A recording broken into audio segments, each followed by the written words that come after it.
Good evening, residents of Everett, Washington. I would like to call to order the Everett City Council meeting of February 9th, 2022. In accordance with the Governor's Healthy Washington guidelines and to protect city employees and members of the public from transmission of COVID-19, the City Council is conducting our weekly council meeting remotely.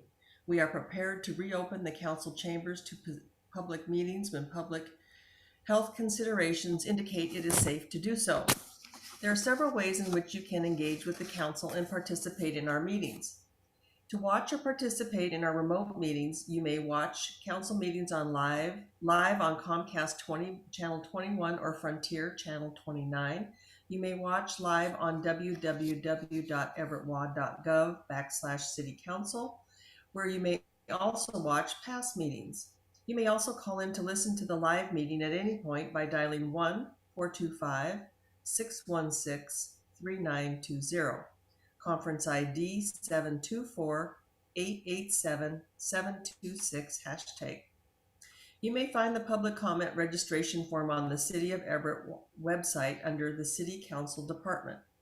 Once you go to the Register Here to provide comments via Zoom, you will need to fill out the form completely if you wish to provide public comment at a future meeting. After the public comment form is submitted, you will receive an email confirmation with the Zoom link and the phone number to the meeting. Participants must submit this form at least 30 minutes prior to the meeting. Forms submitted after that time will not receive the Zoom link number to speak, but may still participate the day of the meeting by submitting comments in writing to council@everettwa.gov. For assistance, please contact the council office at 425-257-8703 or email Deb Williams at dwilliams@everettwa.gov. Please note that we do not allow comments on any kind of campaigning, whether for or against ballot measures or candidates running for office. We also do not accept comments based on personal matters that are unrelated to city business. Outside of our meetings, members of the public are always welcome to contact council members or provide comments or concerns on any matter via email at council@everettwa.gov or by calling the City Council office at 425-257-8703. With that, clerk, will you please take the roll? Mayor Franklin, Here. President Stonecipher, Excused. Councilmember Vogely, Excused. Councilmember Fossey, Present. Councilmember Ryan, Here. Councilmember Schwab, Here. Councilmember Zarlingo, Here. Councilmember Tui. Here. And with that, we'll move on. I would like to call on Councilmember Schwab to do the Pledge of Allegiance. I pledge allegiance to the flag of the United States of America and to the republic for which it stands, one nation under God, indivisible, with liberty and justice for all. Thank you. And now I would like to call on Councilmember Ryan to read the land acknowledgement. Thank you. We acknowledge the original inhabitants of this place, the Snohomish people and their successors, the Tulalip tribes. Since time immemorial, they have hunted, fished, gathered on, and taken care of these lands and waters. We respect their sovereignty, the right to self-determination, and honor their sacred spiritual connection with the land and water. We will strive to be honest about our past mistakes and bring about a future that includes their people, stories, and voices to form a more just and equitable society. Thank you for that. Moving on, do I have a motion for the approval of the minutes of February 2nd, 2022? Councilmember Schwab makes a motion to approve. Thank you. Do I have a second? Councilmember Zarlingo, second. Thank you for that. Clerk, will you please take the roll? Councilmember Fossey, Yes. Councilmember Ryan, Yes. Councilmember Schwab, Yes. Councilmember Zarlingo, Yes. Councilmember Tui. Yes.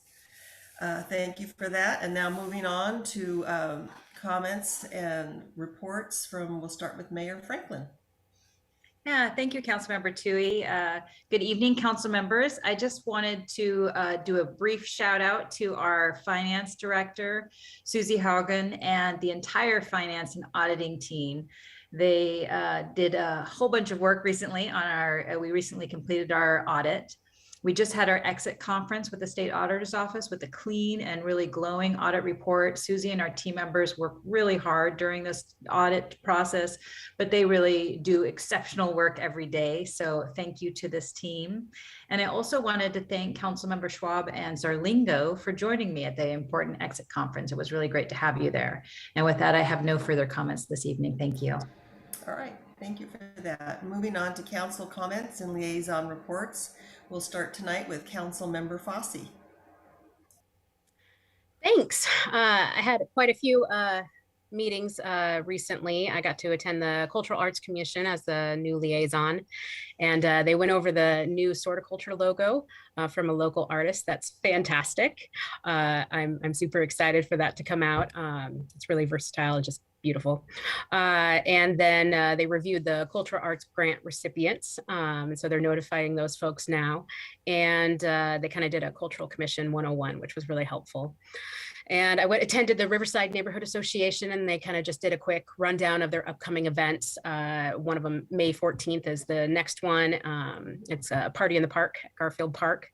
And then they have a few more happening throughout this year. And then all of us jumped over kind of to the public safety meeting that is presented by Matrix Consulting. They're tasked with doing a assessment of Everett PD's current needs and future strategies. And that was really interesting to listen to folks give some good feedback on that. I know there's going to be future meetings coming up on that.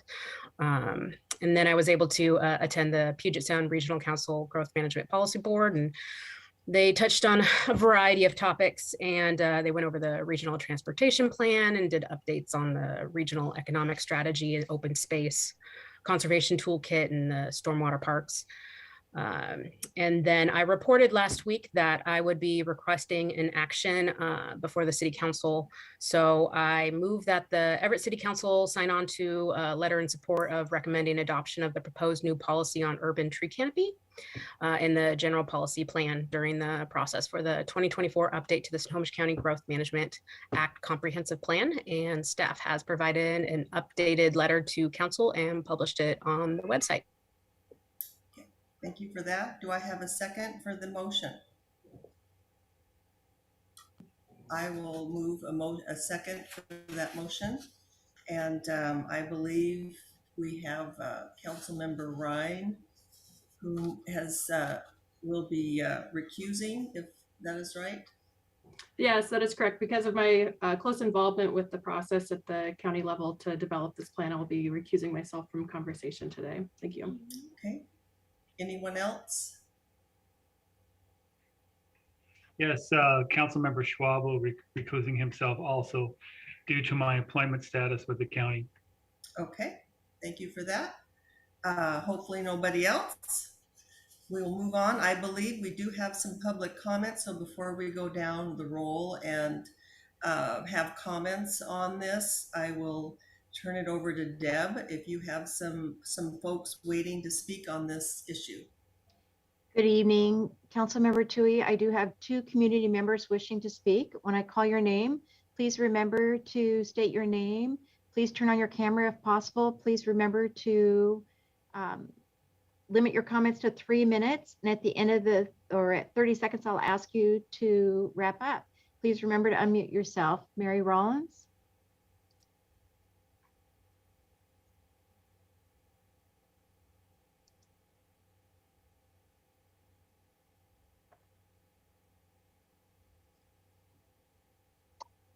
Hi, thank you for hearing me. This is Mary Rollins. I'm at 1626 46th Street in Everett. I really appreciate the opportunity to speak today on this very important issue of tree canopy. I lived in Bothell for 20 years, and written into their code was to keep trees at all the hilltops.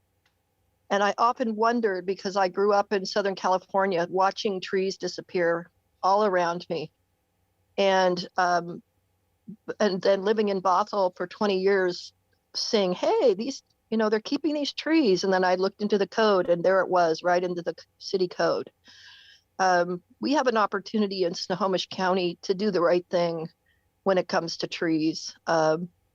We cannot overstate what they give to us for climate. It's just, the whole state of Washington really needs to step up and stop clear cutting, et cetera. But what I'm talking about here today is to have the city of Everett, my new town, my new city, who I've been here 10 years now, to sign on to this letter. It's my estimation that the more support we get from the local cities, the county is going to look very strongly at supporting that. And I hope you have a quorum today to vote on it, because it looks like you're down to 3 voting people.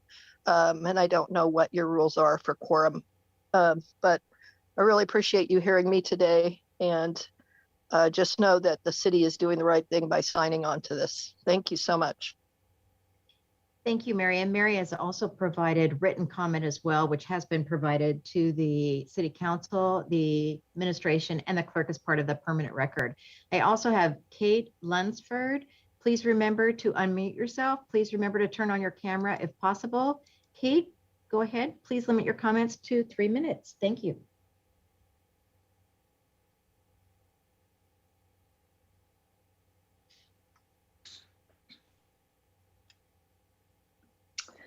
Good evening. Hi, my name is Kate Lunsford, and I'm speaking on behalf of the League of Women Voters of Snohomish County, P.O. Box 1146, Everett, Washington, 98206.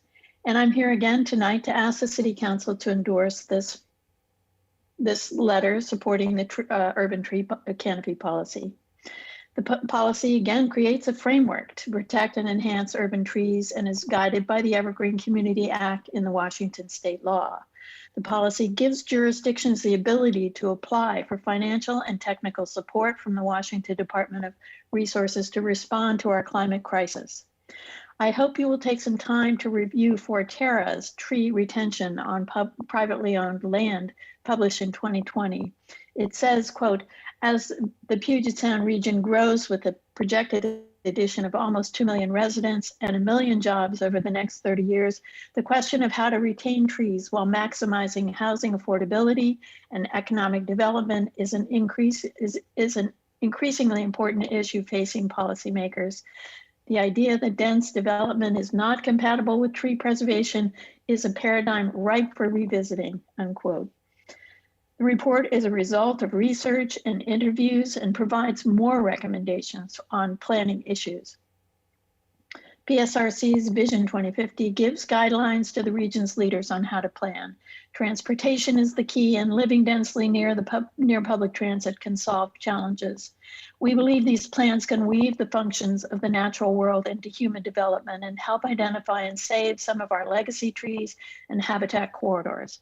It will take the political will of our leaders to commit to gathering us all in community.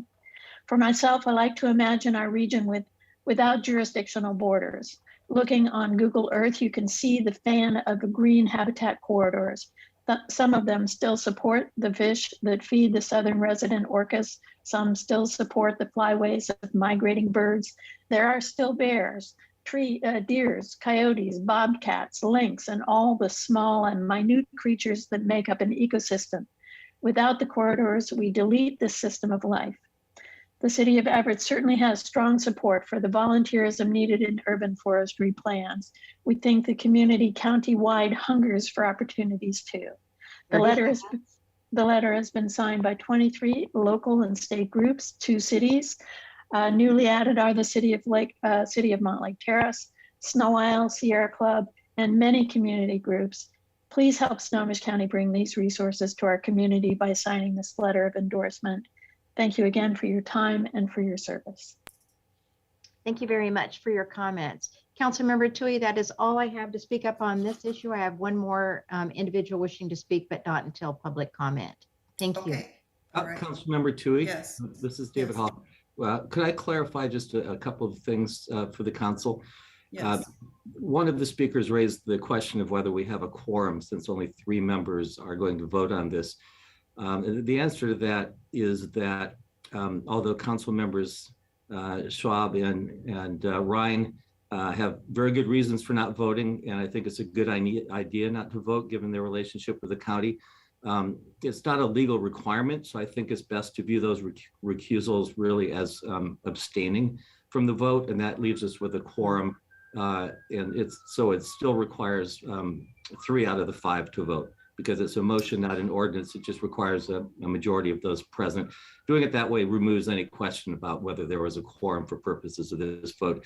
And secondly, I do want to point out that if the motion does not carry, individual council members are still allowed to sign on to the letter as long as they don't represent that they are speaking on behalf of the council as a whole. Right. Thank you for that clarification. So it has been moved and seconded that the Everett City Council sign on the letter in support of recommending the adoption of the proposed new policy on urban tree canopy. So I will go down the line for comments. We'll start with Councilmember Fossey. Well, you all know where I stand on this issue. It's definitely important to my community here. We've struggled to get more trees in our parks and more tree canopy. You guys know District 1, even going through the Prose plan, we're missing a lot of tree canopy here. And if we're going to start actually putting some teeth to our climate action plan and moving forward in such a way where we actually start addressing things, then these are the types of things that we need to be supporting going forward. So I support my community and I support trees, more of them. So. Okay, Councilmember Zarlingo.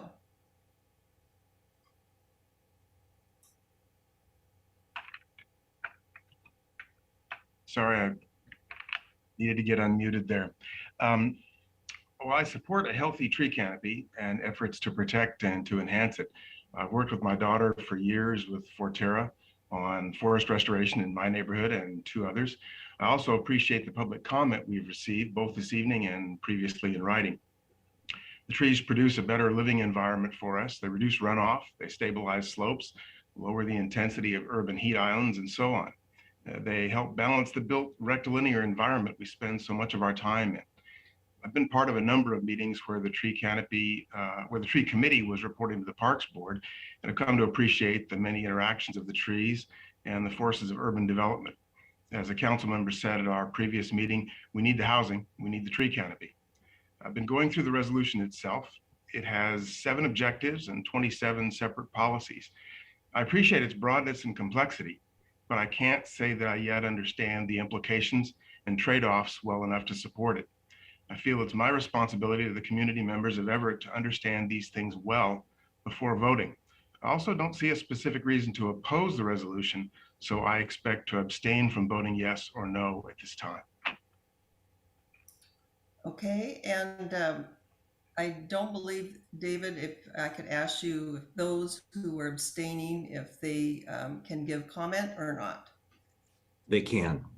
They can. Okay, we'll go to Councilmember Ryan. Do you have any comments for us on this? I do. Having worked closely on this policy at the county level, I can wholeheartedly say that it is past time to have these protections in place to ensure that we have an adequate tree canopy for future generations, for our climate, for just the community, not just in Everett, but as one of the commenters mentioned, just the region as a whole. I mean, we need to take bold, aggressive steps to address climate change now. We see the effects of it in the extreme weather that we've been having during the summers and during the winters, and that's just going to continue to exacerbate if we don't do something now to ensure the protection of the amazing trees that we have now, and making sure that we don't protect the trees that would be a benefit to future generations. So I will be abstaining from the vote today because of my close work on the policy at the county level, but I would definitely be a yes vote otherwise. Thank you. All right, thank you for that. And Councilmember Schwab, do you have any comments? Yeah, sure. I think this is a great opportunity to set a standard and goals for tree retention in the county. I am looking forward to specifics on how we can do tree retention and canopies here in the city of Everett. I know we'll be working on it this year, so I look forward to that process. Okay. Well, I want to thank the council members and our speakers tonight for the letters and them coming and speaking with the comments on this. It's really very apparent that we all are very concerned about climate change and how important our trees are in helping the effects of climate change. We, the city of Everett, as well as the county and the state, we all need to have well thought out policies that govern how we combat climate change. And I believe that we are making that a priority here, and I'm hoping that the county is. I don't know all the details up there, but I totally support the protection of and expansion of our urban tree canopies as an important step to helping alleviate the effects of climate change for the city and the county. We're being asked tonight to sign and support 7 very specific objectives with numerous policies for the county to enact. While I can support the county working to make sure they're addressing the needs for and preserving our urban tree canopy, I feel they need to decide the specifics on the objectives and policies. So for that reason, I will be voting no on this, but I do support wholeheartedly continuing to work with the county and the city as soon as possible as an element of combating climate change with our urban tree canopy. So with that and no further comments, clerk, will you take the roll, please? Councilmember Fosse, Absolutely, yes. Councilmember Ryan, Abstention. Councilmember Schwab, Abstain. Councilmember Zarlingo, I am abstaining. Councilmember Tui. No. So with no majority tonight, the motion does fail, but we do hope they get some work done on their urban tree canopy policies. Thank you for that. And Councilmember Fosse, do you have further comments tonight? I do. So moving on. Unfortunately, due to a very exciting promotion that created potential conflicts of interest, my districting nominee had to resign from the commission, and it's my understanding at this point in the process, I get to make a new nomination to council. City Attorney, is that correct? Yes, although the charter does not specifically address this situation, the only reasonable interpretation is that you get to nominate a replacement. So yes, that is correct. Thank you for that clarification. I nominate Susan Neely, who lives in District 1, to serve on the districting commission, and I need a second. I will certainly second that. She was one of my top choices.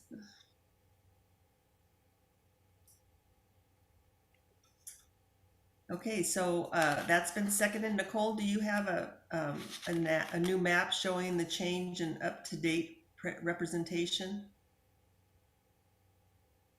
Yes, I do. Can you see my Yes. screen? Oh, looks great. Yeah. So because there was not a substantial change made to the geographics, there is no reason to vote again to find geographic representation. Is that correct, David? Yeah, I think that's a very reasonable position to take. You could vote if you wanted to, but without a substantial change, there's no reason to. Okay. So it has been moved and seconded to appoint Susan Neely District 1 to serve on the districting commission. Are there any further questions or comments? I will go down the roll and see what we have. Councilmember Fosse, we know what you that you nominated her, so we'll move to Councilmember Ryan. No comments or concerns. Thanks. Okay, Councilmember Schwab. No comments or concerns. Thank you. Councilmember Zarlingo. I'm happy we have another good candidate. That's it. And I have no other questions, but I am very happy to see her on the commission. She was definitely one of my top choices. So with that, I will ask the clerk to take the roll, please. Councilmember Fosse, Yes. Councilmember Ryan, Yes. Councilmember Schwab, Yes. Councilmember Zarlingo, Yes. Councilmember Tui. Yes. Mary, do you have anything else? Any other comments this evening? No. Okay, thank you for that. So we'll move on to Councilmember Ryan for comments tonight. I have no comments or updates tonight. Thank you. Okay. Councilmember Schwab. Just like the mayor had mentioned, I observed or participated in the auditors conference there with our finance staff, and it was, if you think of every transaction and all the rules and laws that the city has to abide by, including additional work with receiving grants and the use of those dollars to go to that reflect what the grants require. It was pretty amazing audit, actually. So hats off to the finance committee and the staff. Also, I thought I'd just give a quick update on the legislative session. We're now in the 5th week, and all the bills need to pass the House no later than the February 15th. There's a few bills that the city's been targeting. One is the House Bill 1811, which received a hearing in the Finance Committee. And a big thanks for Nick Harper again for providing testimony on behalf of the city. Another bill that's been on the city's priority is House Bill 1880, which our planning director, Yurk, also testified. This would allow the creation of housing benefit districts. And then third and final, really the big priority for the city is really the transportation package by the state. It's called Move Ahead Washington. And I believe Mayor Franklin is going to provide testimonies tomorrow, I believe. So thank you for that in the Senate Transportation Committee. That's all I have. Thank you. All right, thank you. Moving on to Councilmember Zarlingo. Thank you. Quick note about the audit report that Mayor Franklin described. You know, this is an important part of a well-run city, and that is that some of the things that, our community members don't concern themselves much about this kind of thing on a day-to-day basis, and that's kind of the idea, but the success doesn't happen automatically.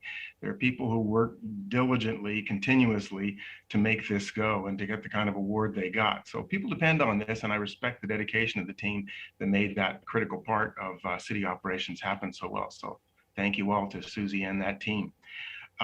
With respect to some of the communities, committees, I should say, I've been working with another council member and administration on some aspects of committee meetings, ensuring openness and transparency, and also efficient conduct of these meetings.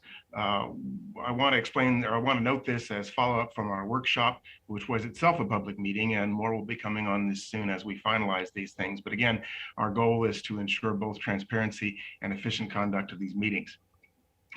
One quick report on the Snohomish County Board of Health meeting yesterday. Case counts continue rapidly downward. That's nice to see. There's decreasing demand for testing at the public testing centers, which I think is a positive sign. Maybe the most important factor is hospitalization rates, since a prime objective of many of the measures is to preserve the viability of our healthcare system. COVID was previously 230 hospital beds in the county, now down to 130 in a recent report. So that's good progress while still high. The newest variant, they call it BA2 for the Omicron strain. The previous one was BA1. It seems to be yet more transmissible, but also less severe. It's expected to displace the first Omicron variant, BA1. Unfortunately, that may flatten the curve downward that we're seeing, but doesn't seem to increase the risk to our healthcare system. I guess I'd say overall, keep up care and caution, and we can all look forward to an improving situation. And that's the end of my report. Thank you. Thank you very much for that. So I just want to thank Susie and her team continuing to do amazing work. I know they work long hours and very hard, and they're very smart team. So I just really appreciate all her work. So thank you, Susie. Oops. Now do we have any update from administration?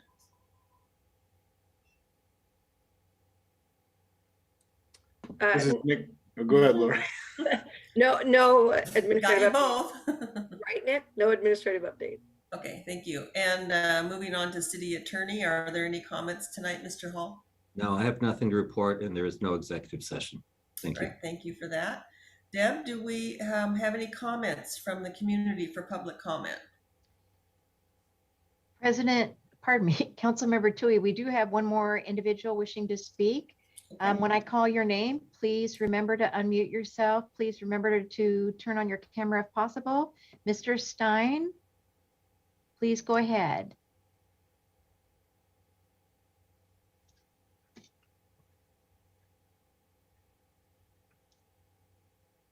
Oh shoot. Let's say, okay, maybe.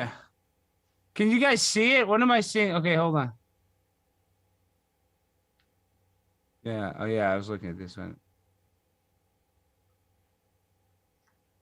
Oh shoot, they said start my video. Hold on, sure. Can you hear me? Can you hear me? I can't hear you guys. Yes, Sorry. we can. Let me fix my audio. Mr. Stein, we I'm can not hear you on. and see you. Hold on. They're Cut saying, it. Seriously, you guys. what is cut the? We can hear and see you. Yeah, can you hear me? We can hear you and see you.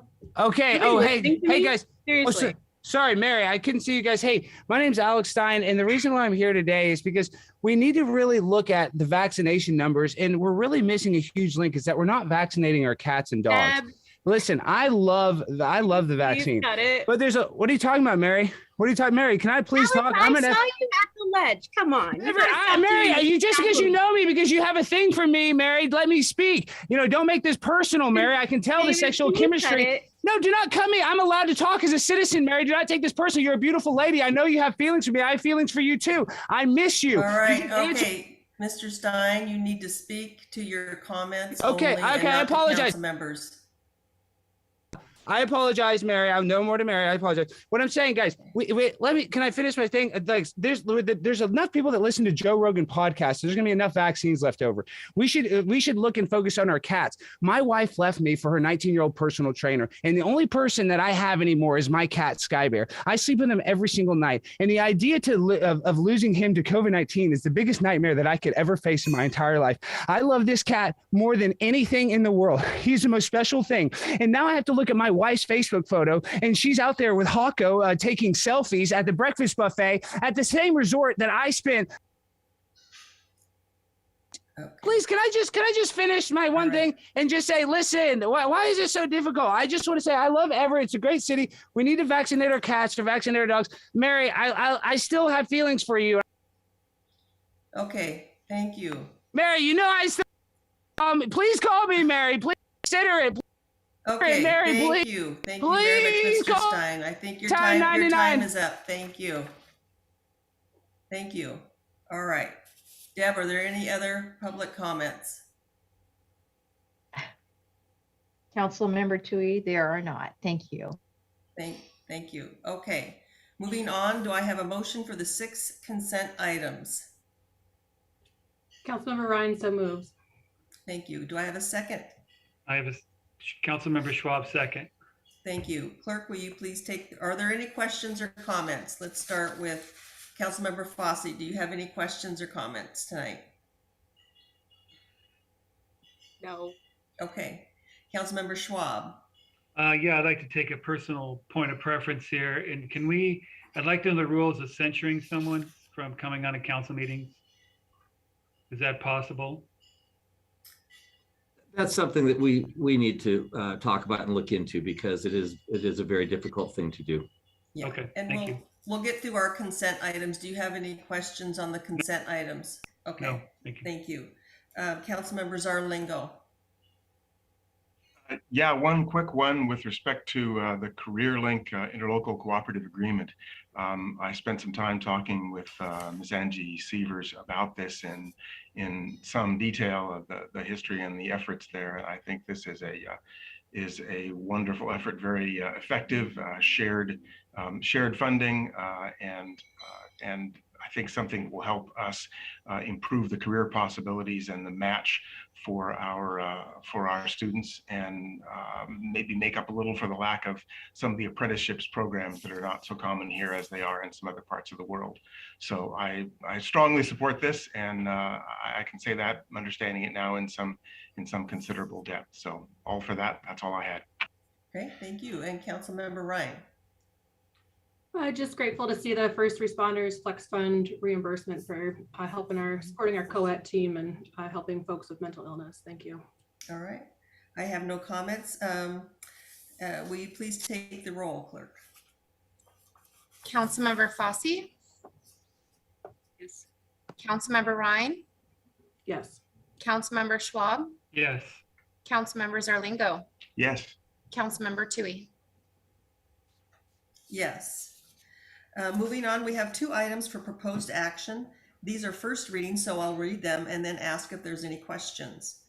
Item number 7, Council Bill 2202-02, first reading, adopt the proposed ordinance amending and closing the special construction fund entitled Everett Fire Administration Building Tenant Improvements Project, Fund 342.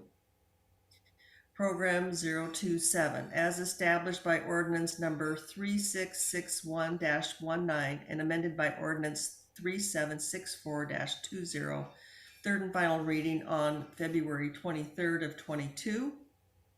And the next one is number 8, Council Bill 2202-03, first reading, adopt an ordinance closing a special improvement project entitled Bill Johnson Ball Fields Renovation, Fund 354, Program 054, as established by ordinance number 3589-18 and amended by ordinance number 3677-19.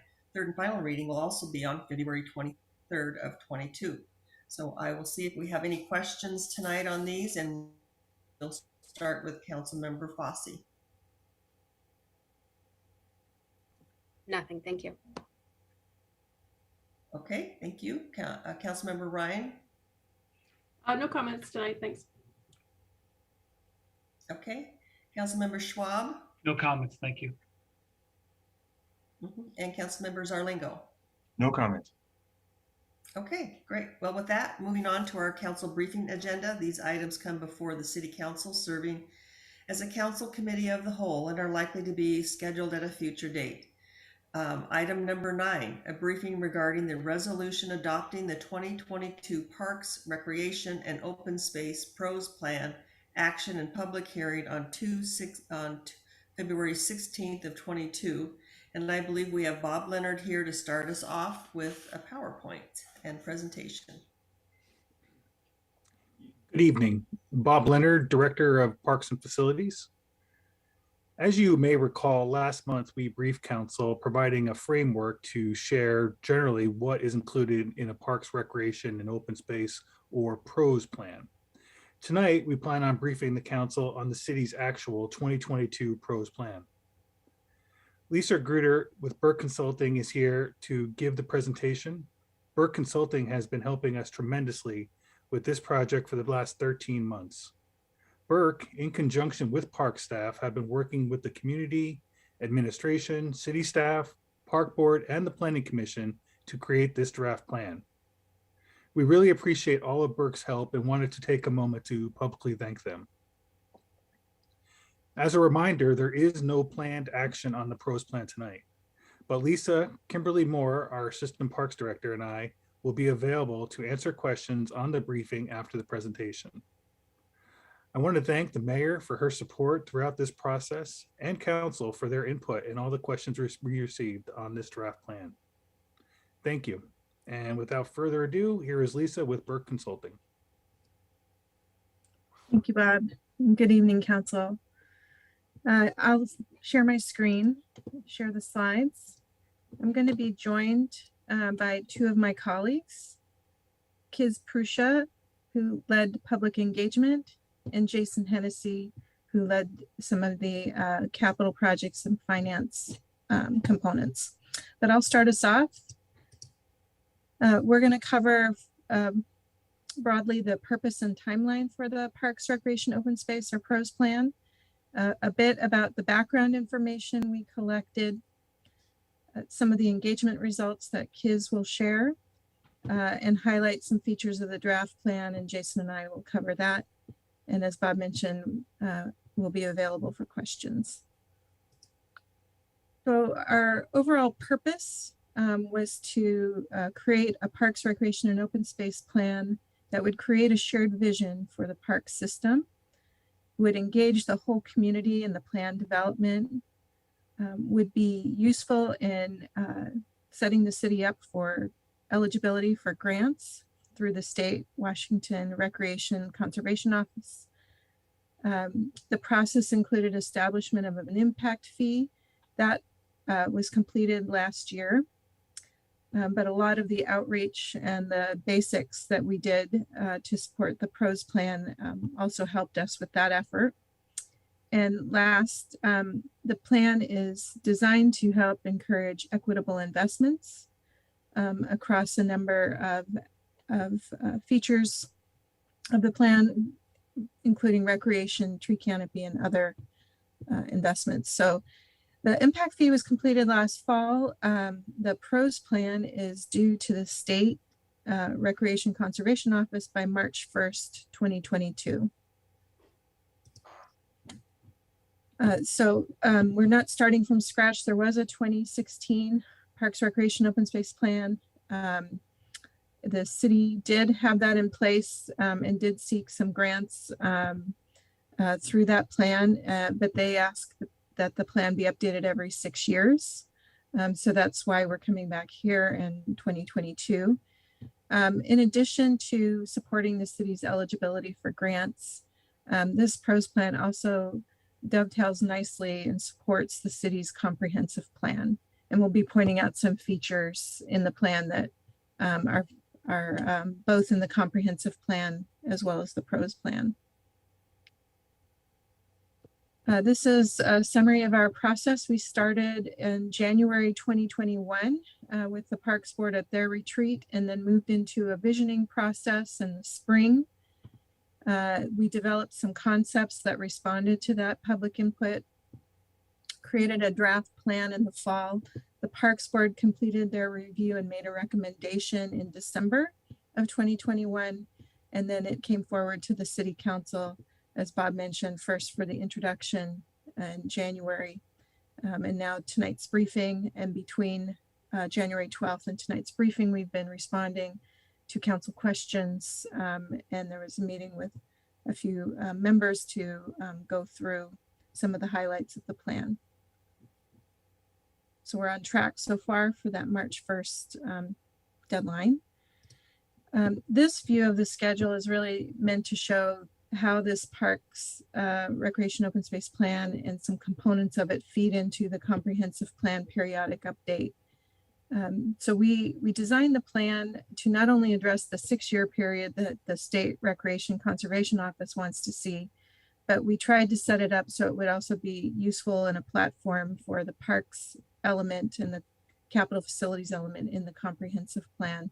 So several components of the Prose plan go out to the 20-year planning horizon for the overall comprehensive plan.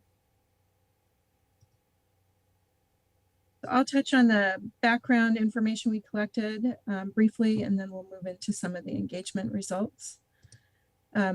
In terms of looking at the parks and recreation system, we looked citywide, but we also looked at a district scale.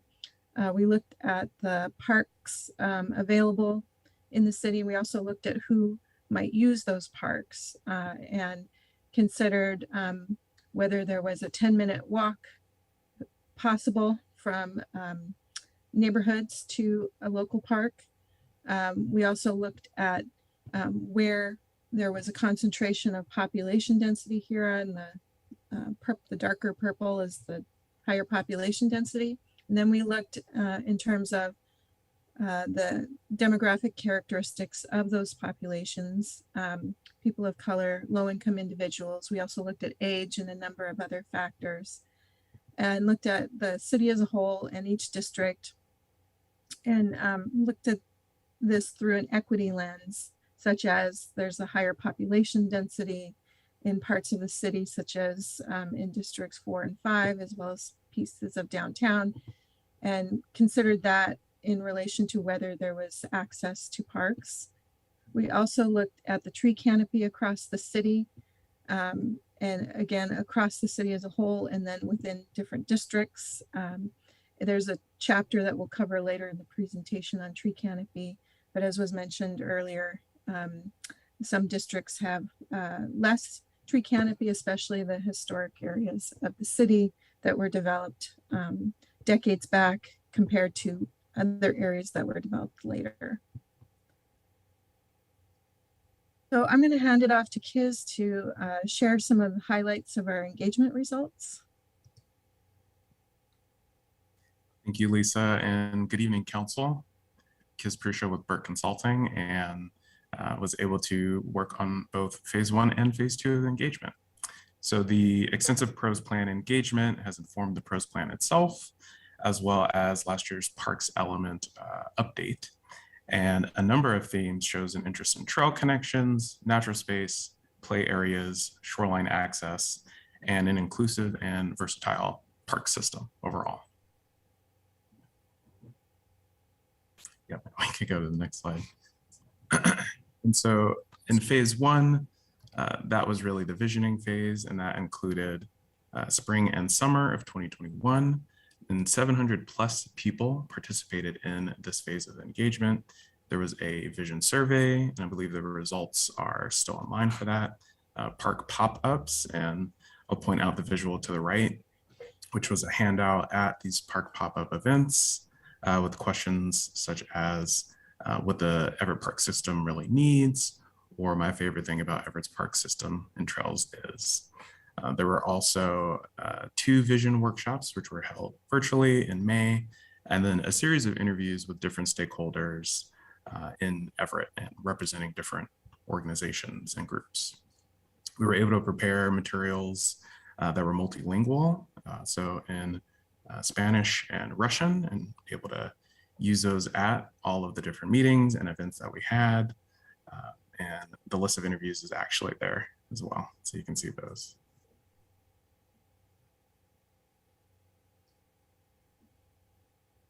Okay, and so in the vision survey, we asked folks, if you had $100 to spend on recreation facilities, what activities would you spend it on? And so these 2 images show some of the results of that question. Results were arranged by district, and there were also similar themes along the lines of trails, open space, water access, and family activities, with some small differences here and there. And then the graphic to the right is more focused on barriers by neighborhood. So asking folks, what are some of the barriers that they perceive in their neighborhood? And each neighborhood did have different responses. Some of the highest results, though, were transportation and maintenance, and management.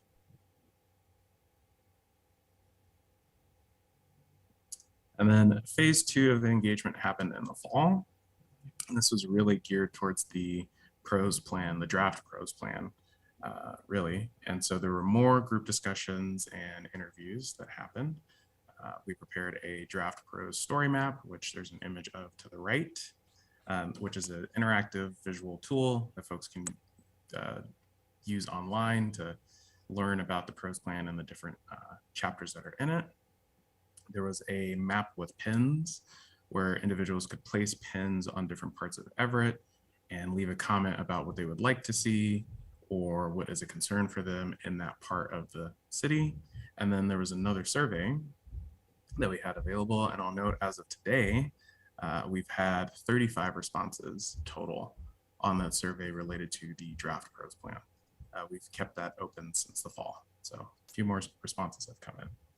We also received letters and emails about the draft Prose plan, presented at Parks Board meetings. And then in December, the Parks Board commissioners recommended the draft 2022 Prose plan for review by City Council. That's a summary of our engagement. And Lisa, I think I'm handing it off to Jason. I'll cover a couple things first and then Jason will join me.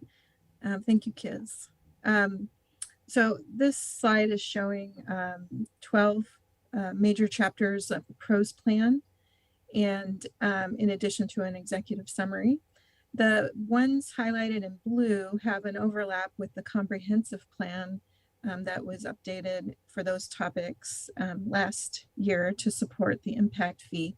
So the vision and goals and the capital plan and some components of the action plan are also found in the comprehensive plan. They did benefit from all the same engagement that kids described, but we're suggesting holding those fairly constant. There's an annual opportunity to update the comprehensive plan, but you're also going into a comprehensive plan update cycle for 2024. One of the main features in starting the Prose plan was to develop an inventory of the park system. And one of the ways in which we looked at the function of the system was to classify the parks into different categories. And by doing so, looking at the function of the park and its position in the community, how it's used, can help support design decisions or investments in programming or maintenance. So the categories are listed there on the left: regional, which are things like Forest Park, Thornton A. Sullivan. Special use would be things like the golf courses, community parks that serve more than one neighborhood but maybe don't draw from the entire city, neighborhood parks, which are really important to that 10-minute walk. Linear parks and trails would be off-road trails that may have little parklets along the way. And then natural areas and greenways are open space that are predominantly managed that way. They're not necessarily meant for recreation purposes. Garden gateway, typically along some of the major roadways. Urban and downtown is a new classification similar to a neighborhood park, but meant for an urban setting like downtown or some of the other areas you're meant to grow. And unclassified, which are parks that maybe are transitioning to other purposes. But in general, you have almost 1,000 acres of parkland across the city. For each of the parks, we developed some minimum standards that were meant to share with the community how those parks are managed and what to expect on them. This is just an example summary of regional parks typically being much larger, having more facilities and drawing from both the city and the region, and focusing on gathering spaces and having some support facilities like restrooms. Whereas neighborhood parks, since they're meant to be close in so that folks can walk from their homes and they might be visited a little more frequently, they would have some of the same features, but in smaller versions, open areas for informal activities. They may not have support facilities like restrooms because people are anticipated to walk from their homes. So these are just general principles. There's examples of parks that may differ from these, but it was meant to identify features that would help with the design and maintenance aspects of the parks. I'm going to pass it off to Jason to share a bit more about level of service and how it's used in the plan. Great, thank you. Jason Hennessy, also with Burke. So once we had the park classification system updated, we were able to kind of set the level of service standards, which helped to answer basically three questions: the what, the where, and the how much is identified on the slide. So what that means is that it helps to direct the city about what assets it should invest in the future, or what assets it's committed to investing in the future. And that's divided into two broad categories in the Prose between parks and trails. And it's also probably worth noting that there's a third category that we're not really including on here. That's an investment per capita that was included for the impact fee, but this helps direct on a more specific level about like what assets are needed in the future. So on the table, you can see those current the current inventory of those park assets. So we have developed acres, the neighborhood, and then those are measured in acres, and then the other two are miles, so both paths and the multi-purpose trails. So based upon the expected amount of growth over the Prose plan period, we have projected out the future need based upon the current levels. And so you can kind of, those are laid out in the table as well. Because of the high expectations around growth in the overall planning context, the comp plan, you can see that there's substantial additions that are planned for in the Prose, but that's all in response to the expected growth.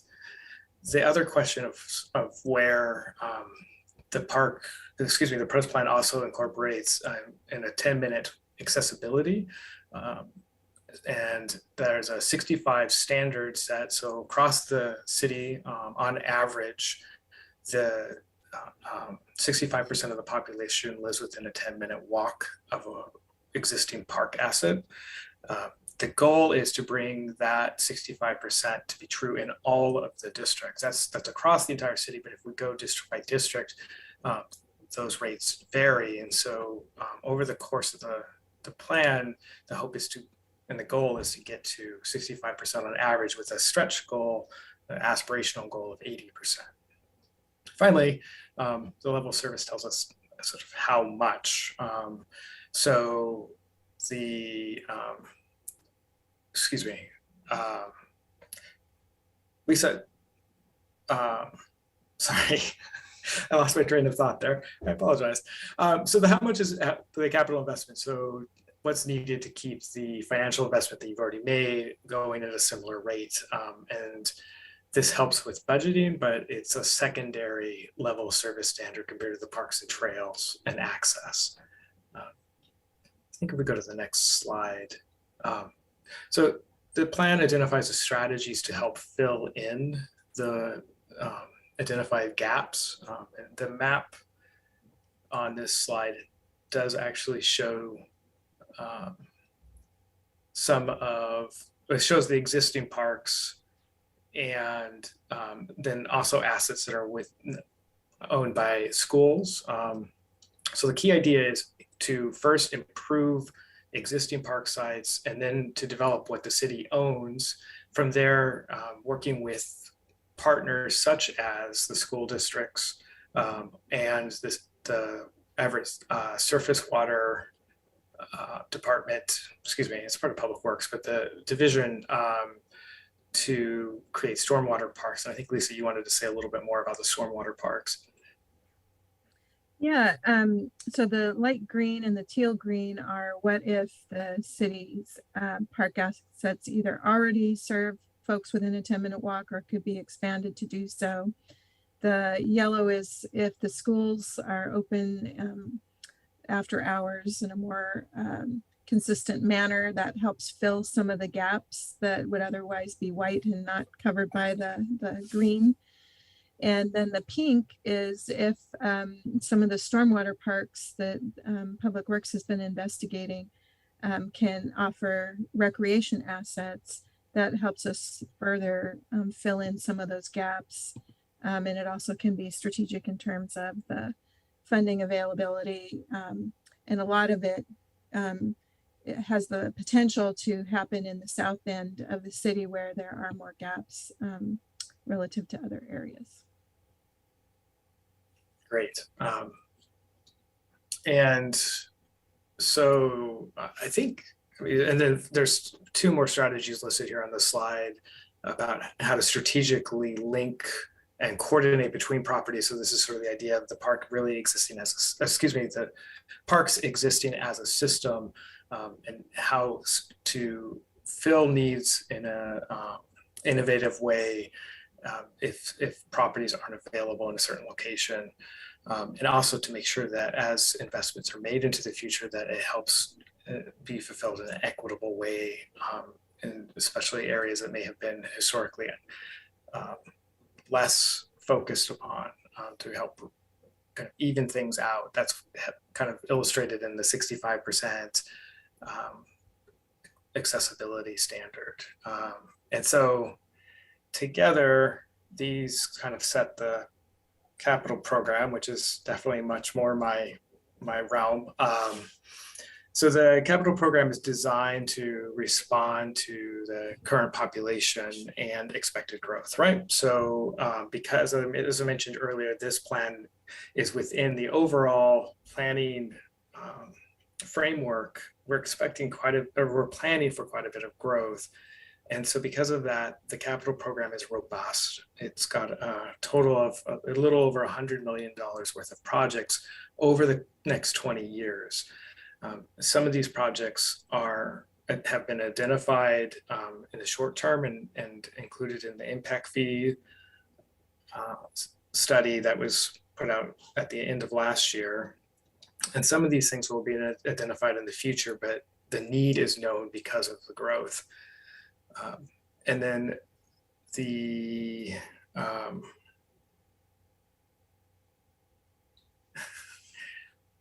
I think, Jason, we were just wanting to say, like, the capital program is largely focused around growth, but there's also a need to kind of keep up, with the system. And there's been some identification of typical replacement or upgrade of facilities that maybe just be more about return on investment and maintenance.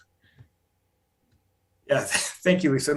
My screen failed and I'm trying to make this all work as if nothing has happened, but in fact, technology has let me down and I can't see and I'm going off of notes. So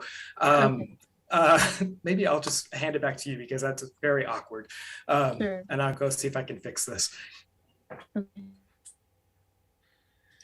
And it was back to transitioning from the capital program into how to prioritize some of those capital projects given limited resources.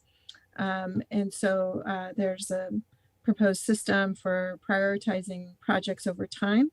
There are categories with indicators around equity, accessibility, stewardship, which could include volunteerism and other abilities to carry forward the projects, whether this reflected input from community engagement, and is this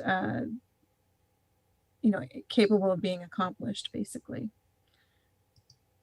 The plan also addresses maintenance, not just the capital investments, so that as the system grows, that there's a consideration of matching that with maintenance resources. In addition to having a level of service to help identify the capital projects, there's a level of care set of principles for the parkland to also set forth what resources are needed and what to expect. And also a number of strategies to try to make the parks as sustainable and maintenance-free as possible. So in addition to having sort of broad system level chapters across a number of topics, there are chapters focused specifically on important resources. One of those chapters is on covers the 2 golf courses, recognizing their open space value. We were seeing interest in the golf courses through the survey, where about 24% of those responding, of those 600 to 700, do participate in golf. That's a little higher than the national participation rates. The chapter goes into some background information about how over time golf courses, especially municipal ones, have been attracting a greater diversity of users and are more inclusive than they have been in the past. Or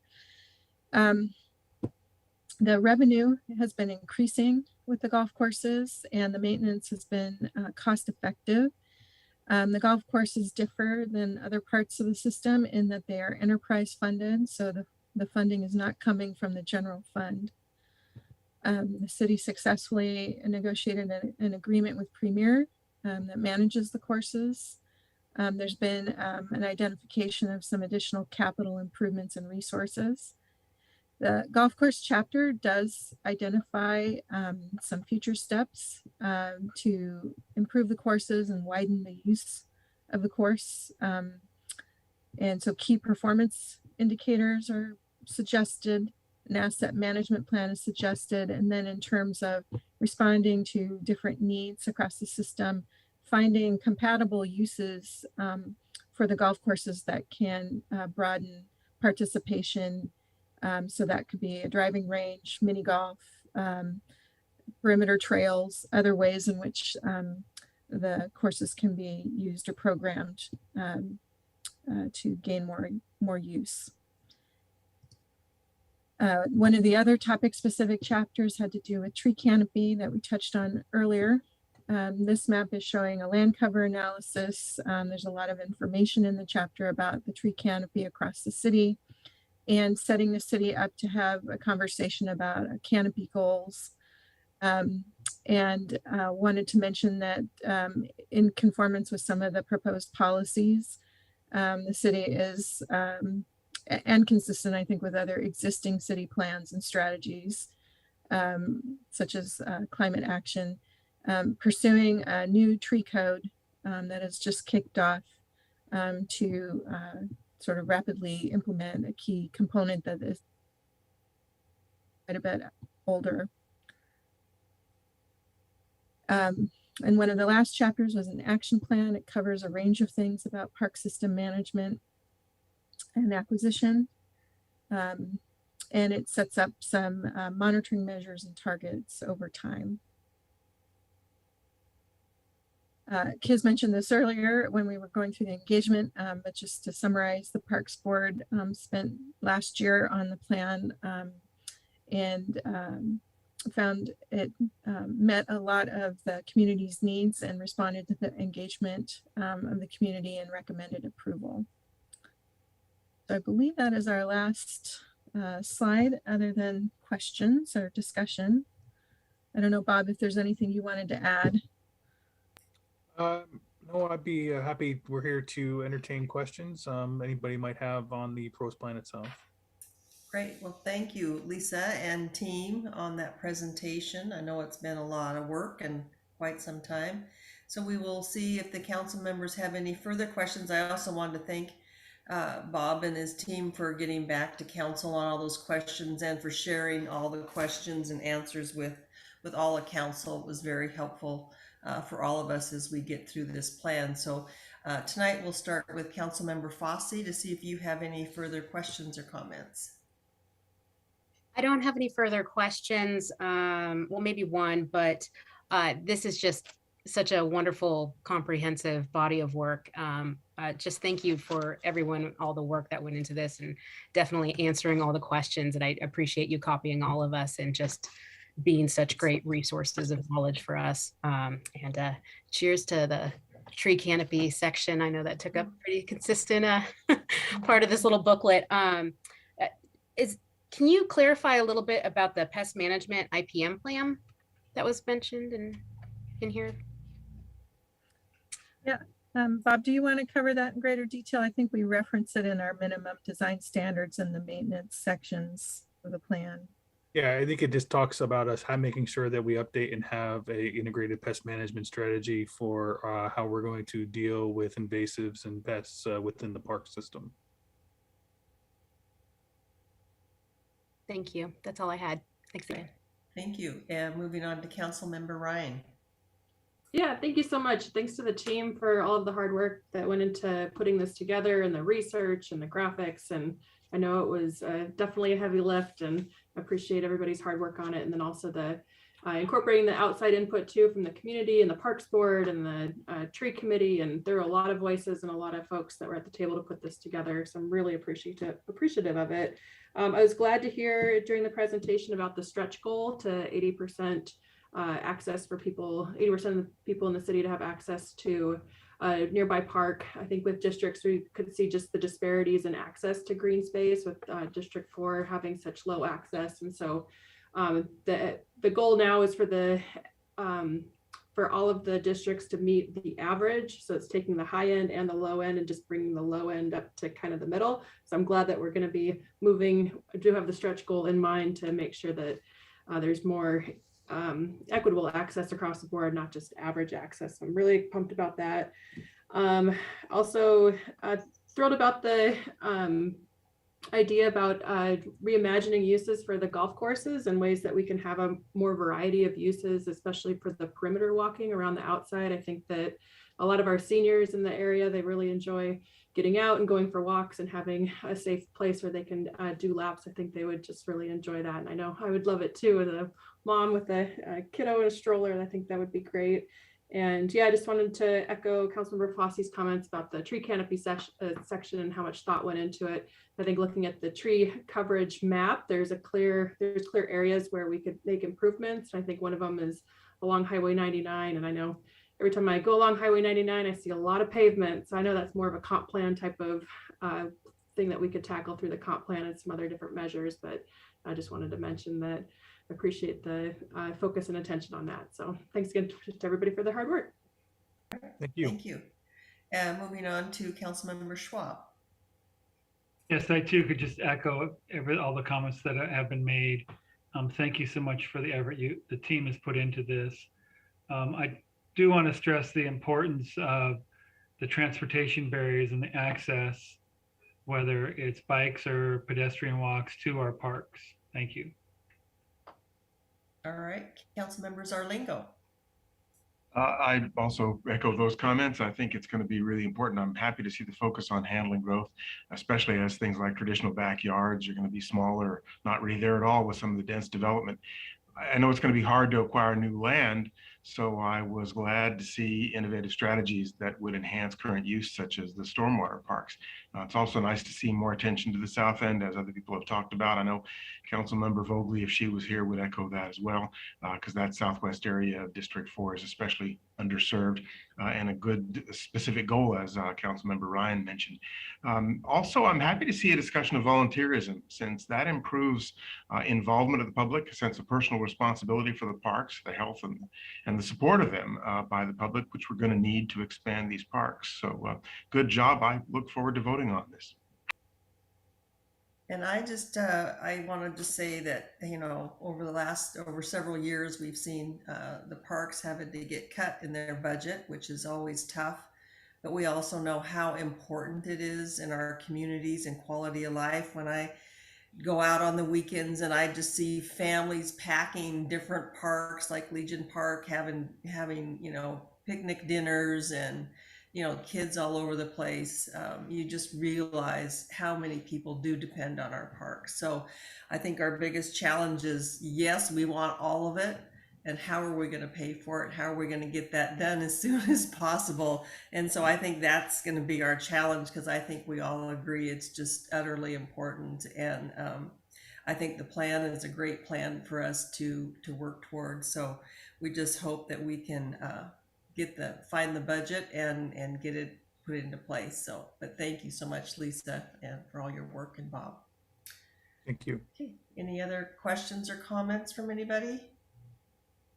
Okay, we'll move on. Thank you so much again, Lisa and team. We'll move on to our next briefing item, which is the general government budget review. And I believe we have Susie here to give us this presentation. Susie? Yes, good evening, everyone. And just bear with me while I share my screen.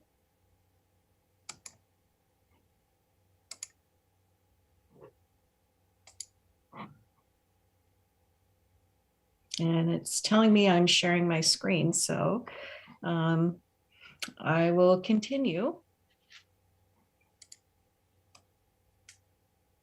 So tonight I'm going to provide a review of the general government budget, beginning with a look at the structural deficit and the public services that make up the general government. And then I'll go over how we've balanced the budget between 2010 and 2020. We'll take a look at the general government revenues and finish up with examples of some limitations that we have in terms of making changes to revenues and expenditures as we continue to work towards resolving the deficit. So when we talk about the budget deficit, we're referring to annual expenditures that are forecast to be higher than our annual revenues in any given year. And when we talk about budget deficits that have persisted through economic cycles, through good and bad times like the city has, the deficit is considered to be structural in nature and reflects a chronic rather than a cyclical problem.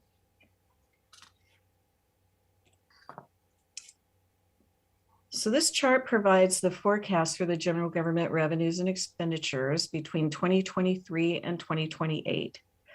Starting with 2023, we have annual revenues of 141 million and expenditures of 155 million, which results in a negative annual balance of negative $14 million. The next item we take into consideration is any budget variance from a prior year that may be available to help close the budget shortfall. Prior year budget variance represents any revenues that end the year over budget combined with expenditures that end the year under budget. At this time, our estimate for the 2021 budget variance that will be available to help balance 2023 is $6.1 million. And I would like to add that that is very preliminary. Accounting is still working on closing our books, so that number is likely to change a bit, but it'll be somewhere in that neighborhood. Now, this amount does not include 2.8 million in unspent budget variance from 2019, which we will be recommending to transfer to CIP1 to help fund some of the more serious maintenance deficiencies in our buildings that have built up over time. Jeff Harris, our Park and Facilities Assistant Director, will be providing additional information on that a little later in this briefing. The annual prior year budget variance forecast for future years is $7 million, which we have increased to recognize the higher level of vacancies we've experienced and expect to continue to experience for the next few years. But shifting our focus back to 2023, the remaining deficit after applying the 2021 budget variance is just over $8 million. And given no changes in revenue and expenditures from the current forecast, that number grows to 24.6 million by 2028. So as we think about the general government structural deficit, it's important to be mindful of the services that are funded under this section of the city's budget. We start at the top with administration, which under the mayor's direction provides the day-to-day management of citywide operations, and city council, which serves as a legislative authority that sets policy for the city. The next group of services, which appear in the green boxes, represent the public-facing services that directly impact Everett's quality of life. This includes our first responders, municipal court, and animal services. We also have our highly valued parks and library system that provide residents with opportunities for outdoor recreation, as well as access to resources that inform and educate and entertain. The general government also includes funding for the city's public events like Sorticulture and Wintertide, the Everett Performing Arts Theater, and the Conference Center. And it funds street maintenance and traffic engineering, which function to keep residents and visitors moving around our city as safely and as efficiently as possible. Highlighted in blue are the internal facing departments that support the direct service providers like legal, IT, human resources, communications, and finance. And finally, I want to note that the general government does not include the city's water and sewer utility, transit agency, golf courses, or the Everett Park Garage, which are funded primarily through rates, user fees, a dedicated sales tax, and grants.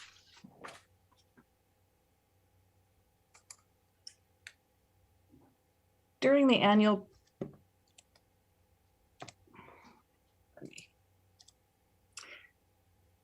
during the annual budget process, we maintain a balancing list, and this is presented to council that shows the individual steps that were taken to arrive at a balanced budget.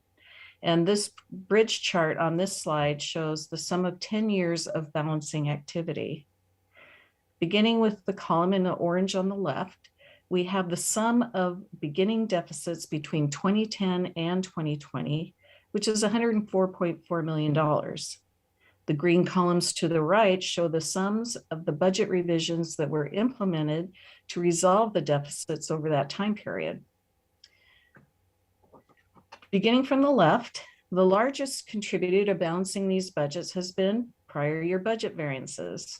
Prior year budget variances, sometimes called carry forward or carry over, again, represent the combination of revenues over or under budget and total expenditures that were under budget, which can be used to fund services in the following year. These budget variances were used to fund reserve contributions and long-term commitments during this timeframe and closed a little over 44% of the $104 million gap. Relying on prior year budget variances to balance the budget is not a sustainable approach, however, in that they consist largely of under expenditures from staff vacancies, which means that there is a significant amount of variation in funds available in any given year. The next balancing item in order of magnitude is labor. Over this time, more than 20 million in labor costs were cut from the budget, consisting mostly of attrition and savings from the voluntary separation program. While public safety has been only minimally impacted from this process, other departments have been diminished to the point where any further reductions will require additional reductions in services. Following labor are contributions to our left one police and fire pension funds. During the recession, contributions were temporarily suspended and the accumulated investments were used to fund current left one pension and medical expenses. A total of $20 million in planned contributions were suspended between 2010 and 2020. We eliminated $12.3 million in contributions to street overlay, vehicle replacement, and insurance reserves. Deferring street maintenance is not a sustainable option, as reductions in preventive maintenance typically result in more costly repairs in the future, and extending the useful life of our vehicles past industry standards has significantly increased the repairs required. The next category is an all other expenditure reductions catch-all, which consist of hundreds of small changes that added up to 3.2 million over this measurement period. In 2010 and 2011, we had a placeholder in the forecast for debt service payments to fund the construction of a new park at the riverfront, which was eliminated when it was determined that the recession would delay the construction of this park indefinitely. That elimination contributed a total of 2.6 million in deficit reduction. The debt was never issued. We froze or reduced M&O funding in most departments, which saved $2.6 million. Departmental M&O is funding for the goods and services that the departments use to deliver public services. We also reduced contributions to the property management fund by $1.2 million. Note that this does not take into account how deeply we had been underfunding maintenance even prior to these reductions. The Property Management Fund provides resources for building maintenance and repair. We now have a list of deferred maintenance that has reached a critical level, which we'll also talk a little more about later in the upcoming slides. And finally, due to the extraordinary level of construction that occurred in Everett in 2015 and 16, we were able to direct nearly $4 million in funding to capital projects, creating CIP1 for major facility repairs and adding funds to CIP4 for the first time in 5 years. This funding was used primarily to complete the Evergreen Library expansion project. This slide provides a breakdown of the general government's funding sources in order of magnitude. And as you can see from the chart on the right, taxes at just under 79% provide the majority of revenue that supports general government services.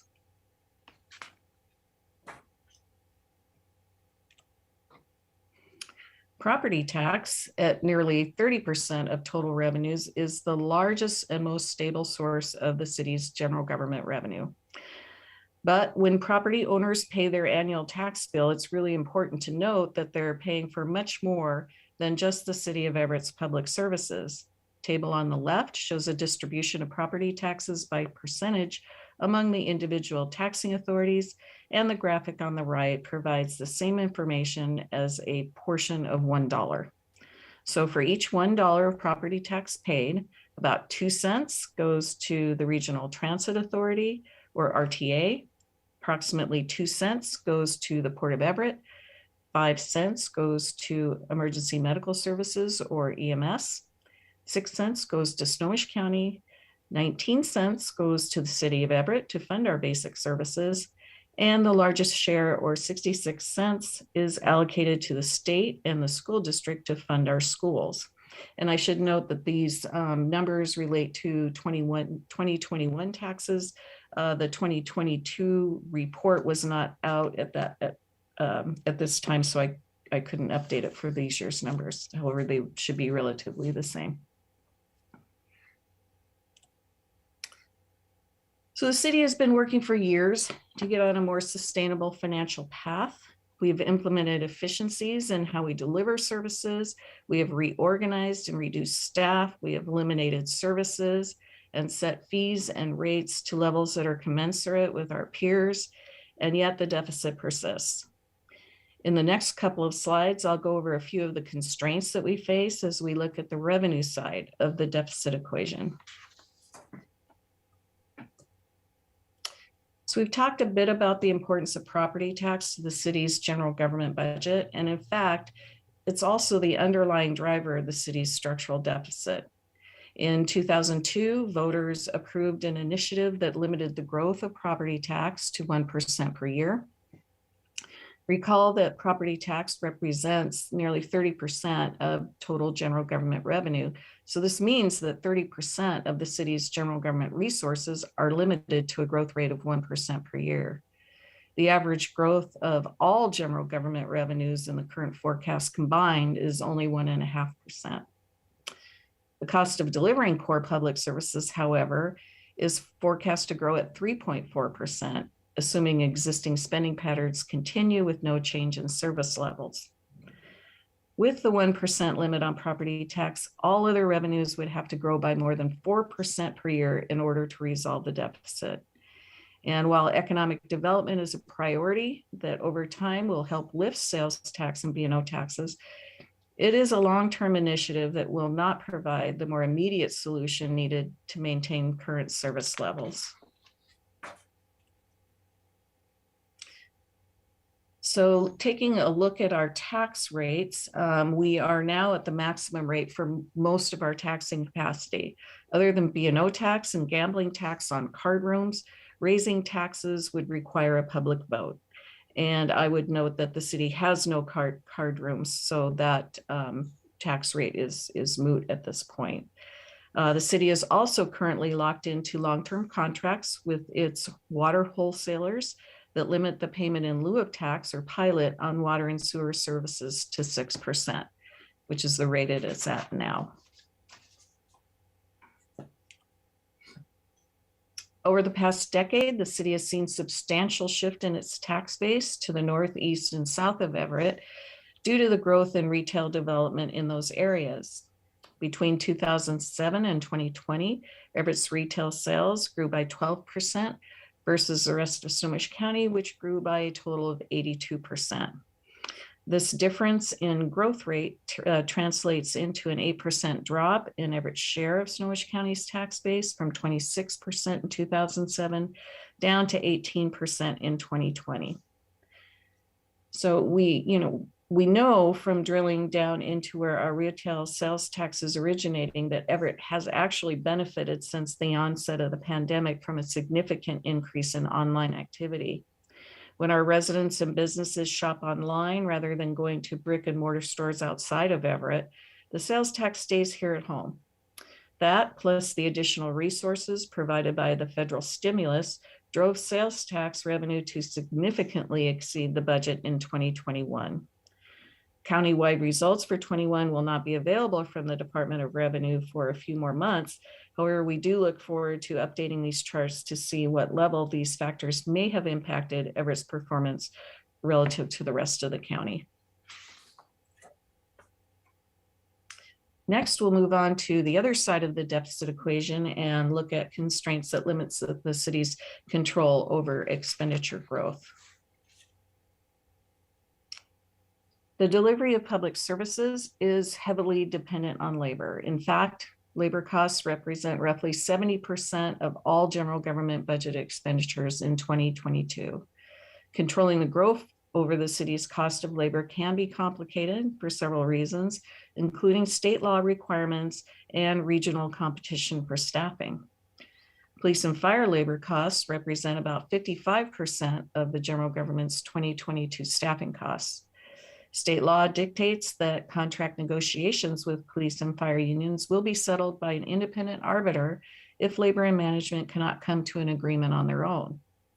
If labor and management reach an impasse in negotiations, the contract will go to an arbitration process in which the two sides will present their contract offers to the arbiter, who will then determine the total compensation package based in large part on the compensation of our comparable agencies.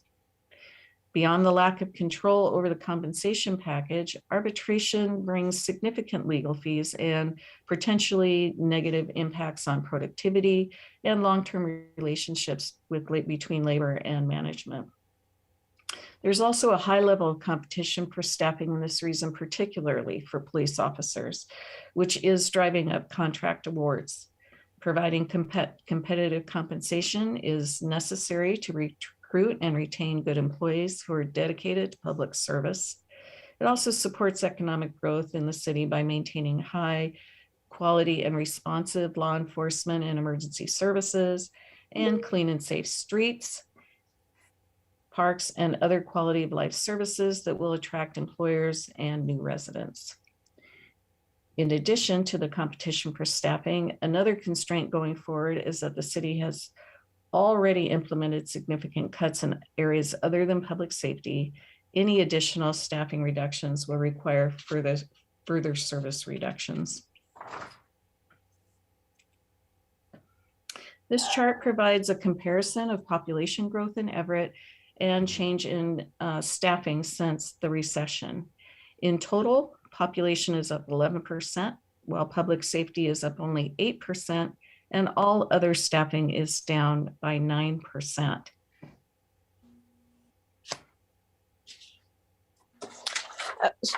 Susie, I'd like to speak to this slide for just a moment. Of course. I wanted to take a moment. This is Lori Cummings. I apologize, my video is not on. I think it's noteworthy to recognize that not only our public safety employee counts have not kept up with the population growth, but almost all other departments have experienced decreases as represented on the all other FTE change. A total of 9% decrease. A few departments, for example, IT, have experienced some increases primarily because of how we were managing IT 15 years ago. And as you can imagine, due to the huge technology changes, the increase in FTEs was really just catch up with our IT department. But almost all other departments have experienced double-digit reductions since 2007. Thanks for giving me a chance to speak to that. Susie? Okay, thanks, Lori. So in addition to labor, there are several areas of non-discretionary spending. So examples include we need to pay our insurance premiums. We have to pay Snow 911 for our emergency services. And we have to pay Snohomish County Jail for our jail fees. We also have to pay our own utilities as well as the electricity to keep our street lights and traffic signals running and our phones turned on. We're billed for elections and also required by state law to pay for our annual audit. City also has long-term obligations that are either the result of contractual commitments like $600,000 per year in debt support for the Public Facilities District and $3.6 million to pay the city's debt service on the event center and conference center, or state law requirements such as the Left One pension and health benefits, which has a target contribution of 4.9 million in 2022. As I mentioned earlier on the budget balancing history slide, one of the steps taken to balance the budget during the recession was to defer maintenance on city facilities. A needs assessment was completed in 2019 by an outside consultant, which identified 116 million in needs over the next 20 years. And I would like to turn it over now to Park and Facilities Assistant Director Jeff Harris, who will provide an update on the facilities condition assessment. Jeff? Awesome. Thank you, Susie, and good evening, council members and administration. Yeah, I'm here to talk about the FCA, not to pile on to all the good news Susie was giving you, but here we go. So we performed the FCA, or what we call the Facilities Condition Assessment, through Meng analysis back in October of 2019. The findings from that study, I did a presentation to this body in February of 2020, and what the study identified was that, to what Susie just spoke to, that we needed a capital investment of about $6 million per year to maintain our current infrastructure and capital asset at good or working condition. This body approved an increase in the city's annual capital asset investment from the 1 million previous to 3 million. I believe that took effect in 2021. But even at the 3 million increase, we are still at half of what the recommended investment was, which means I had to basically spend the beginning of 2020 taking a $6 million problem and fitting it into a $3 million box. And you can imagine that's a little tough, but we did our best. The study findings were implemented into our capital budget planning for the next 7 to 8 years, kind of beginning in 2020 and working forward. Because of the lack of funding, even though it did increase, that kind of meant we had to defer even more so than we'd already deferred, right? So I'm deferring again on top of maintenance that was already deferred to help with budgets in the past. Approximately 45% of the deficiencies and predicted renewals identified in that study, we had to just defer out and push past, which is why if you look at the CIP1 model, it really kind of drops off in the years 2027 and 2028, because again, we've had to move those priorities out forward. You can see in the graph to the right here of the text that we've completed about just over 3 million in FCA deficiencies. Since that time. Really 2020 was spent incorporating the study and really budgeting out and trying to plan for the revenues that we had available. So really a lot of the bulk of this work was done late 2020, early 2021. Some points I want to make about the FCA study too. On the previous slide, there was a little caption down at the bottom, and it was quick, but if you read it, it said that the value dollars were listed in 2019. So I'm gonna kind of go COVID here on you a little bit. So at the end of 2019, the costs, the construction costs, inflation rate, all that stuff were a lot lower than post-pandemic and where we are now. So when I speak to these dollars, I am speaking of the value in 2019. And I can guarantee you, just like anybody that's been living the last 2 years, costs of everything have gone up. And that includes construction and maintenance costs for our infrastructure. And this FCA study also probably should be viewed as a piece to the puzzle, and we'll kind of get into this in the next slide when I get into projects, but really needs to be viewed as a piece of the puzzle because there's other decisions and factors that go into that capital planning and capital projects that may not, it's not just all FCA findings, things like, efficiency moves for the city. A good example would be building a playground, right? The FCA study would not identify that there's a deficiency in a playground or the need for a playground, but the city, wants to invest that for the citizens, and it's an amenity for the citizens. So we would go forward with that project, but it would have no impact on these dollars that are needed for infrastructure investment. Susie, you can move on to that. We'll go to the next one. So at this time, approximately 2.6% of the identified deficiencies and renewals in the 2019 FCA study have been completed. That was that $3 million number that you saw on the previous slide. So really the work we did once we didn't just kind of take a machete to it, right? Like I didn't just cut off 45% and ignore it.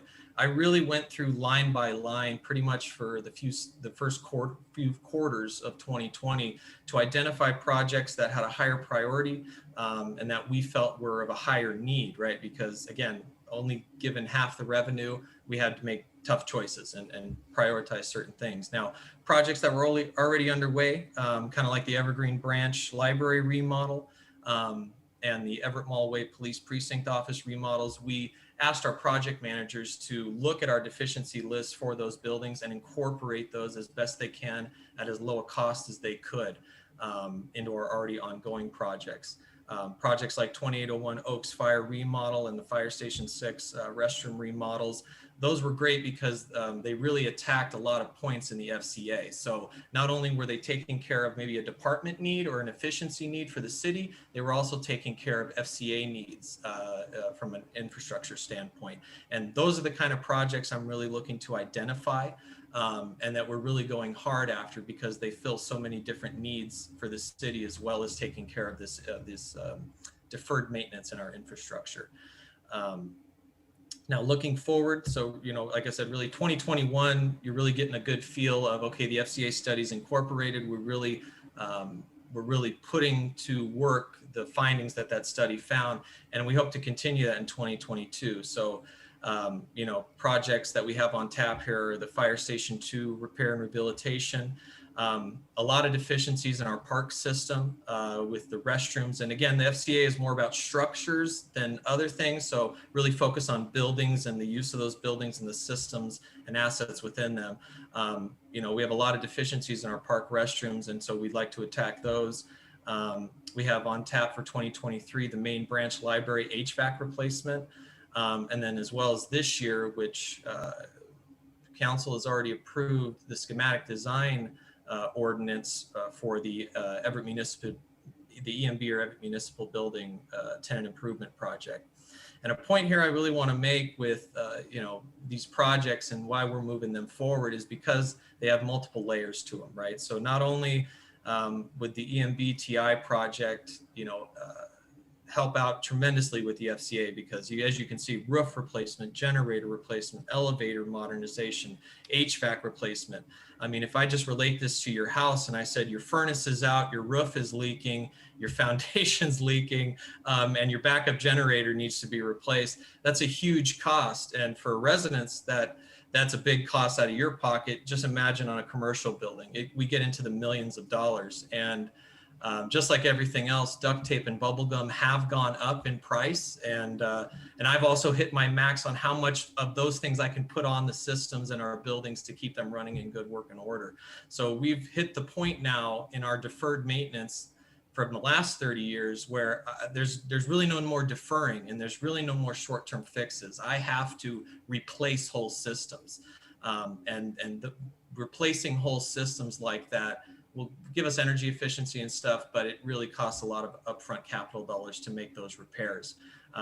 And the longer we go without making these repairs, the more impact to operations we're going to have, which will obviously reflect in the budget with, you know, efficiencies and those salary dollars. You know, 70% of our salaries or 70% of our budget going towards salaries. If people are not able to operate in their jobs, that has a huge impact on the city's efficiency and ability to get work done for the citizens. So yeah, really speaking with these future projects to things that not only maybe can help with the department efficiencies, but they definitely attack the FCA. And then anything that can help with the general fund deficit, right? Any revenues or things that we can create for the city while attacking these other areas is really important to us. So yeah, I think we can go to the next slide, Susie. So really just want to give you some takeaways here. And as Susie, you know, in a budget presentation like this, it's really helpful to just remind council members that we're in this new council now, but also to the new council members that are here to make you aware of this. And as your budget decisions go forward, keep in mind that disinvestment now in your capital assets just exacerbates the problem 5, 10 years from now, where these problems really don't go away. They just get worse, right? And again, I bring it back to your house. If you don't fix your leaking roof, you're going to have more damage, right? There's going to be mold and dry rot and stuff. And the same thing goes for maintenance. If I don't replace that roof, if I don't replace that HVAC system, something catastrophic is going to fail. And then the cost is way more for an emergency repair or an impact to operations than it would have been if we had planned and budgeted properly. But anyway, to the takeaways here, the general government capital assets are currently funded at half of what was recommended in the FCA. And again, that was Mega Analysis, a third-party entity that we hired to come in and assess our facilities. As I stated, 45% of the deficiencies and renewals that were identified in that study had to be deferred out, right? There's no way to take care of things when I don't have the dollars to address them. External factors are increasing costs and lead times for the project as well. This means that the longer we wait, as I was saying, to address our capital needs, the more expensive and impactful they will get, as we go down the road. And then something good to keep in mind too here as well is that you may be able to throw all the money at me, which I know you can't. But if let's live in that world for a little bit. That okay, Jeff, we could fund you for everything. I need bodies to be able to make this to get the work done, right? So project managers, project coordinators, maintenance folks. So just increasing the capital investment, it would be great, but we also need to make sure that we have the staff and resources available to enact the plan and to actually realize those dollars and keep our building and infrastructure up to the standard that it needs to be for the city to function properly. So yeah, I think I'm going to hand it back over to you, Susie, and I'll be available for questions and stuff afterwards as well too. Thank you for your time. Well, thank you, Jeff. So that actually does conclude tonight's budget review. We know that additional funding needs are great within the city, as you just heard, plus departments like parks and quality park amenities are important to our community, as we were learning about it with the Prose plan briefing. In a few weeks, I'll share more about potential revenue options, and it is administration's belief that we need to prioritize revenue options. Although funding increases directly for parks and perhaps the library will be needed in the future, a general levy lid lift is needed first to address this structural deficit. And so with that, I think that is it for me this evening, but Jeff and I are definitely happy to answer any questions that you might have. All right, thank you, Susie, for that. So I think with that, we'll go ahead and see what kind of questions we have from our council tonight. We'll start with Councilmember Fossey. I appreciate the thorough overview again, Susie. This is wonderful. Thank you for putting all the work into presenting this in a palatable way for everybody to watch. And I think that diagram that really shows, where your dollar goes and what, kind of percentage goes where is very, very helpful for everyone to see kind of what's happening. So I don't have any questions at this time, but thank you for your presentation. Okay, Councilmember Ryan. Yeah, thank you both so much for the time and effort with the super uplifting news this lovely evening. Appreciate it. It always seems like I'm delivering bad news, but it's not bad news. It's just it's an opportunity, right? It's not a problem. It's an opportunity, right? Absolutely. So I just wanted to ask a clarifying question. So, it's obvious from the presentation that continuing down the path of the status quo of not doing anything we can't live with this budget. The city can't live with it. So there's going to have to be more cuts to be able to balance that bottom line. Susie or Lori or Mayor Franklin, can you clarify where those further cuts would have to be? Because I don't even know what there's left to do. So there, I've tried to share this before, and we could eliminate the entire parks program. We could close every city park, every playground, everywhere in the city, and we wouldn't even make a dent in that structural deficit. So when you talk about where we could cut, we would cut police, fire, parks, planning, we wouldn't be able to build things. I mean, again, the reductions that we've made over the last decade have been so deep that there is no maintaining operations at this level. So the types of cuts would dramatically impact not just the quality of life, but our road conditions, our public safety, our first responders' response times, and our ability to function as a city. So it is to that, and I hate to be so doom and gloom, because I like Jeff, I'm a glass half full. I believe that there's a huge opportunity here, because I believe our residents are as passionate about this community as we all are. But this budget is simply not maintainable, and I can't imagine where I would cut that wouldn't lead us down a very dark path, because we've already taken those easy cuts. Mm-hmm. Easy, none of them were easy, but you know what I mean, where it is the least impactful to our residents. So cuts are definitely not an option, is that what I'm hearing? I don't see them as an option. I said that in my budget presentation back in October. I do not see an option for future budgets that would include any cuts that I would recommend as at all sustainable. Okay. Thank you. Then I will save my further questions for the revenue discussion in a couple of weeks. Thank you. Okay, thank you for that. Councilmember Schwab.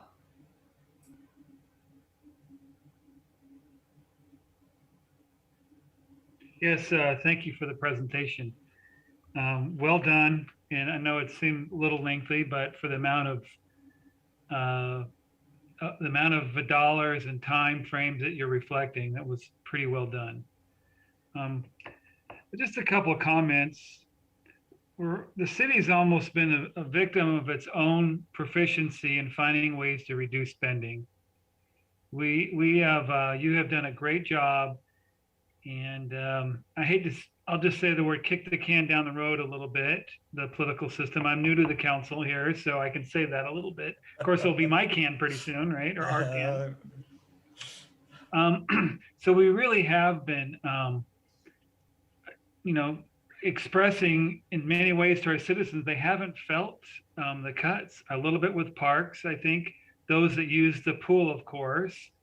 But we're getting to that point where things are pretty slim, and in essence, we've really insulated our citizens the best we can from the amount of needs that we have. So I just kind of want to make that comment. Also, and I don't know the formula or the relationship between capital improvement reductions and maintenance, but over the long term, it's more expensive, obviously, to reduce maintenance. And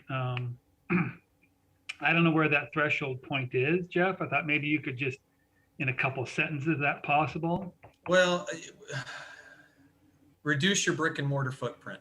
That's as simple as, that's really the answer here. If you can't fund your assets at the level they are at and keep them at the level that we would consider a standard, right? Like just not even subject, it's standard, then you have to not have those assets anymore. That's the short answer. And we've done a bit of that, right? Today, actually, I just handed the keys to the Van Bailey House to the Everett Museum of History, right? So that was a large chunk of the FCA, a pretty good sizable chunk that we've now taken off the city's, asset pool and been able to not have to deal with those maintenance costs anymore. And I think it'll be a boon for the community as well as for the city.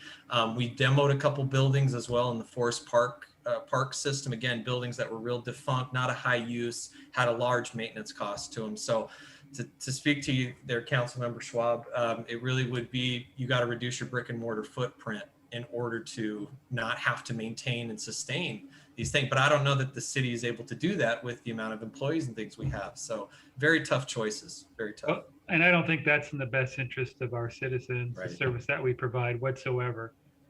So thank you. Okay, we'll move on to Council Member Zarlingo. Well, thank you for a clear and consistent presentation. This is consistent with the briefings that we had at the end of last year and the things as we've seen it. I guess I was interested to see in particular that percentage of people's property taxes that goes to the city, who provides so many things to our citizens or to our community members, is now, I think you had 19%. The numbers I calculated before were somewhat above that. And even at that number, I think it's pretty clear to me that most of our community members don't really know where the majority of their taxes go and how much the city is providing for a pretty small fraction of that. So I think that's work that we on the council have a strong role in making people aware of what those choices are, so that we can collectively choose what kind of community we want to have. There are a number of options on that we'll be exploring. I guess I appreciate the frankness here. I guess I would say I'd like to see us focus more outwardly on that, not only in terms of essentially just doing PR, but really seeking to get people involved in making a choice of what kind of city they have. Because I think you've made it pretty clear that without further revenue, we're going to be making cuts that'll change service levels, and that it's our responsibility really to get that out to the public so that they know and can get the kind of city that they want. And otherwise, I really very much appreciate the work that's been done to make the city as efficient as it can be. Thanks. Okay. And I just have one question. I want to thank Susie and Jeff again, but Susie, my question is, I know that the housing assessments have gone up a lot, house values have increased greatly. Do you have some forecast, or when do you think you might have a forecast for what that might look like for us this year? So for the 2022 county assessment, is that what you're referring to, Councilmember Tui? So we do have the numbers in for 2022, and I want to say I can look really quick and tell you what the average increase in assessed value was for this year. Bear with me. And I know they don't reassess every house at the same time. I think they kind of, over a couple years, they assess them.